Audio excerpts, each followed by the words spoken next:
Hey gang, it's Eric here, and I want to talk to you about jumping back to low plank. This is something that we offer as an option a lot of times in our classes, right? We'll say from half lift position, step or jump the feet back. And it can be a little confusing, and I often address it in class, but since right now I don't get to see you and we're teaching online classes, thought we'd do a little video about it just as a refresher, or maybe it's new information for you. So basically the idea here is that when we come into our vinyasa flow, right, a lot of times we're coming from reaching up and then folding forward, and then here we go, half lift. We lift up, flatten the back, and then we step or hop the feet back. Now, if we're stepping back, we might step back to high plank position, take a breath in, and then lower halfway down in low plank, right? Elbows are bent, shoulders out in front. Up dog from there, and then down dog. But if you'd like to jump back, you have some options. Now, jumping back is just that, an option. You certainly don't have to do it, but some people like the feeling of that, get a little extra oomph into things, and start to develop that control through the core to lift up and float in a little more controlled way, right? What we don't want to do is jump back to high plank.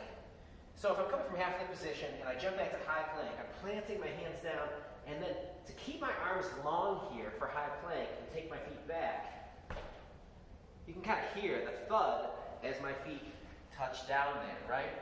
There's not a lot of control available because I'm pressed far away from the mat, my arms are locked, and I don't have a lot of control through the core. Now, if on the other hand, I jump back to low plank, I've got a lot more flexibility here.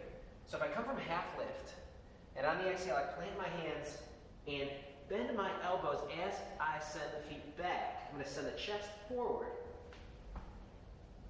And now I've come back low with some control. So there's a counterbalance there. The chest moves forward, the shoulders, right? The whole upper body moves forward beyond the elbows as the feet come back. And that allows the feet to come back with more control. Plus, they don't have to thud down as far because they're starting lower as the chest is already low. Now, to develop that control, a couple of things are important. One is you need to have the control in your low plank.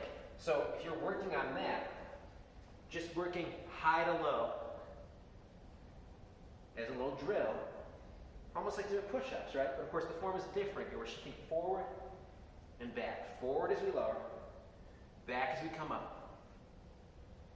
And developing that strength in the core, triceps, and chest, shoulders. If that's too much, you can do it on the knees. Same movement. You can just do this while you're watching TV or whatever else, right? Before or after practice. And over time, you develop that strength, and it'll make it a little bit easier. The other thing you do is step back to low plank rather than high plank. So you come down, half lift, inhale. On the exhale, plant the hands, bend the elbows as you step back. And you just get used to that movement, and eventually both feet come back at once. And that is how you jump back. Have a great day.